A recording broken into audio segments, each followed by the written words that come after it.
రోజు ఈ మొలకల చెరువులో బయటపడ్డ కల్తీ మద్యం స్కామ్ చూస్తే ఈ టీడీపీ నాయకులు అనేవాళ్ళు డెకాయిట్ల కన్నా బందిపోట్ల కన్నా ఎంత ఘోరంగా తయారయ్యారో మనకు అర్థమవుతుంది. ఎందుకంటే జగన్మోహన్ రెడ్డి గారిని కొట్టే దమ్ము లేక ఈవీఎంలను మేనేజ్ చేసుకొని జగన్మోహన్ రెడ్డి గారు ఇస్తున్న మంచి సంక్షేమ పథకాలు ఇవ్వటమే కాకుండా సూపర్ 6 ఇస్తాము, ఇద్దరుంటే ఇద్దరికి, నలుగురుంటే నలుగురికి అని ఏ విధంగా అబద్ధాలు చెప్పి అధికారంలోకి వచ్చింది ప్రజలకి మంచి చేయడానికి కాదు, ప్రజల్ని పీల్చి పిప్పి చేయడానికి అనేది ఈ రోజు తెలుగుదేశం పార్టీ వాళ్ళు మరొకసారి నిరూపిస్తున్నారు. నిజంగా ఈరోజు ఈ రాష్ట్ర ప్రజలు తెలుసుకోవాల్సింది ఒక్కటే. ఎందుకంటే చంద్రబాబు నాయుడు అనేవారు ఎప్పటికీ మారడు. ఆ రోజు ఎన్టీఆర్ తీసుకొచ్చిన మంచి మంచి సంక్షేమ పథకాల్ని, మంచి మంచి చారిత్రాత్మకమైన నిర్ణయాల్ని ఎలా తొంగలో దొక్కాడో మీ అందరూ గమనించారు. ఆ తర్వాత రాజశేఖర రెడ్డి గారు తీసుకొచ్చిన సంక్షేమ పథకాలు, చారిత్రాత్మకమైన అనేక నిర్ణయాల్ని ఎలా తుంగలో దొక్కాడో మీరు చూశారు. ఈ రోజు మళ్ళీ ఒక్క అవకాశం ఇవ్వమని ఏడ్చి అధికారంలోకి వచ్చిన తర్వాత ఏ విధంగా జగన్మోహన్ రెడ్డి గారు తీసుకొచ్చిన సంక్షేమాన్ని, అభివృద్ధిని ఎలా తుంగలో తొక్కుతూ ఈ రాష్ట్ర ప్రజలకి నరకాన్ని చూపిస్తున్నారో మనం గుర్తు చేసుకోవాలి. ఎందుకంటే ఈరోజు ఈ కూటమి ప్రభుత్వం ఎన్డీఏలో ఉన్నామంటారు. ఎన్డీఏ అంటే నేషనల్ డెమోక్రటిక్ అలయన్స్. మామూలుగా ఎన్డీఏ అంటే నేషనల్ డెమోక్రటిక్ అలయన్స్ అంటారు. కానీ ఆంధ్రప్రదేశ్లో మీరు చూస్తే ఎన్డీఏ అంటే నారా నకిలీ డిస్టిలరీస్ అడ్మినిస్ట్రేషన్, నారా వారి దౌర్భాగ్యపు అడ్మినిస్ట్రేషన్. ప్రజల్ని దోచుకోవడానికి, రాష్ట్రాన్ని దోచుకోవడానికే ఈ నారా వారి కూటమి ఏ విధంగా పని చేస్తుందో మనం అందరం కూడా ఒకసారి గమనించాలి. ఎందుకంటే ఈరోజు ఈ కల్తీ సారాన్ని తయారు చేసేది ఎవరు, దీన్ని బెల్ట్ షాపులు, బార్లు, పర్మిట్ల రూమ్ ద్వారా ప్రజల వద్దకు చేరుస్తుంది ఎవరు, దీనివల్ల ప్రజల ప్రాణాలు తీస్తుంది ఎవరు అంటే పై నుంచి కింద వరకు మొత్తం తెలుగుదేశం పార్టీకి సంబంధించిన నాయకులు అనేది స్పష్టంగా మనకు ఈరోజు సాక్ష్యాధారాలతో కూడా దొరికిపోయింది. ఎందుకంటే ఈరోజు ఏ జిల్లాలో చూసినా మన మొలకల్ల చెరువు నుంచి చంద్రబాబు నాయుడు గారి ఇంటి వరకు మీరు చూస్తే ఫ్యాక్టరీలు ఏ విధంగా పుట్టుకొచ్చాయి. ప్రభుత్వ సపోర్ట్ లేకుండానే ఫ్యాక్టరీలు పుట్టుకొస్తాయా? ఒక ఫ్యాక్టరీ కట్టాలంటే రాత్రికి రాత్రి కట్టే పరిస్థితి కాదు. మరి ఈరోజు రాష్ట్రం అంతా ఫ్యాక్టరీలు పెట్టడమే కాకుండా ఈ కల్తీ మద్యాన్ని ఏ విధంగా చాలా ప్లాంట్ గా ఒరిజినల్ బాటిల్స్, ఆ సీల్స్, ఆ స్టిక్కర్లు ఎక్కడి నుంచి తెచ్చారో నిజంగా వీళ్ళు చేసే ఎదవ పనిని కూడా అంత పర్ఫెక్ట్ గా చేసి ఈరోజు ప్రజల జీవితాలు తీసుకుంటూ, ముఖ్యంగా ఈ కల్తీ మద్యంతో మహిళల పసుపు కుంకాలు చెరిమేస్తూ, వాళ్ళ మంగళసూత్రాలని మట్టిలో తొక్కేస్తూ, సిగ్గు లేకుండా మళ్ళీ చంద్రబాబు నాయుడు గారు ఈరోజు డైవర్షన్ పాలిటిక్స్ కి ఎలా తెరలేపారో మీ అందరూ కూడా చూడాలి. ఎందుకంటే ఈయన మొదటి నుంచి కూడా మహిళా ద్రోహే. మహిళ అంటే గౌరవం లేదు, కోడలు మగపిల్లాని కంటే అత్త సంతోషించదా అని ఆడదాని పుట్టుకనే ఈయన అపహాస్యం చేసిన వ్యక్తి. మరి ఆడవాళ్ళ మానవ ప్రాణాలకు ఏం వాల్యూ ఇస్తారో మనం అర్థం చేసుకోవచ్చు. ఈ చంద్రబాబు నాయుడు కూటమి ప్రభుత్వం అధికారంలోకి వచ్చాకే ఈ కల్తీ మద్యం గాని, ఈ గంజాయి గాని, డ్రగ్స్ గాని ఏ విధంగా విచ్చలవిడిగా పెరిగిపోయినాయి. వీటి వల్ల మహిళల మాన ప్రాణాలకి ఏ విధంగా హాని కలుగుతుంది. ముఖ్యంగా మీరు చూస్తే ఈ 16 నెలల్లో ఎంతమంది చిన్నపిల్లల్ని, ఎంతమంది ఆడవాళ్ళని రేప్ చేసి ముక్కలు ముక్కలు నరికేసి పూర్తి చేశారు. కొంతమంది శవాలు ఇప్పటి వరకు కూడా దొరకలేదు. ఒక భర్త భార్యని ఏ విధంగా నరికేశారో మనం చూసాం. ఒక కొడుకు తాగేసి తల్లిని ఎలా నరికేశాడో మనం చూస్తున్నాం.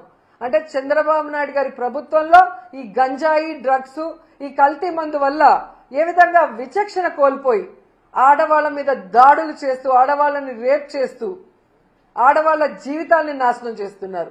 అలా కాకుండా ఈ మద్యం తాగిన వాళ్ళు ఎంతమంది చనిపోతున్నారు, దానివల్ల ఎంతమంది కుటుంబాలు రోడ్డు మీదకి వస్తున్నాయి, ఎంతమంది ఆడపడుచుల మంగళసూత్రాలు తెగిపోతున్నాయి ఒకసారి మనం ఆలోచించాలి.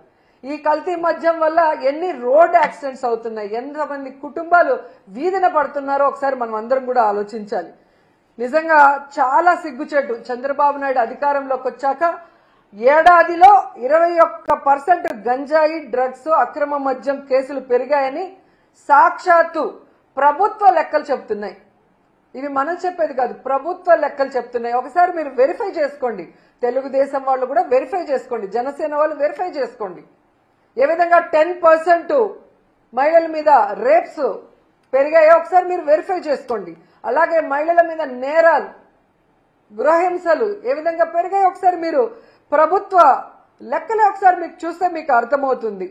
సో ఈరోజు చంద్రబాబు నాయుడు మేము ఒకటే కోరుతున్నాం, ఈ కల్తీ లిక్కర్ స్కామ్ మీకు మీ కొడుక్కి తెలియకుండా జరిగే పరిస్థితే లేదు. ఎందుకంటే ఈ రాష్ట్రంలో ముఖ్యమంత్రిగా మీరున్నారు, మీ కూటమి ప్రభుత్వం ఉంది, షాడో ముఖ్యమంత్రిగా మీ కొడుకు రెడ్ బుక్ రాజ్యాంగం చేస్తూ ఎలా ముందుకు వెళ్తున్నారు అందరూ గమనిస్తున్నారు. సో ఈ రాష్ట్రంలో ఇంత పెద్ద కల్తీ సారా రాకెట్ స్కామ్ జరుగుతుంటే మీకు తెలియకుండా జరిగింది అన్నట్టుగా ఈరోజు డైవర్షన్ పాలిటిక్స్ మీరు మొదలు పెట్టడం రాష్ట్ర ప్రజలు గమనిస్తున్నారు. ఎందుకంటే ఎప్పుడెప్పుడు మీరు దొరికిపోతారో అప్పుడప్పుడు డైవర్షన్ పాలిటిక్స్ చేసుకుంటూ ఎలా మీరు తప్పించుకోవాలని చూస్తున్నారో అందరూ కూడా గమనిస్తున్నారు. ఎందుకంటే ఈరోజు ఒక చిన్న విషయాన్ని చెప్తాను. ఈ లిక్కర్ స్కామ్ లో మీకు మీ కొడుకుకి సంబంధం ఉంది అనేదానికి చాలా సింపుల్ సాక్ష్యాలు నేను చూపిస్తాను. ఫస్ట్ జనార్దన్ రెడ్డి గారు,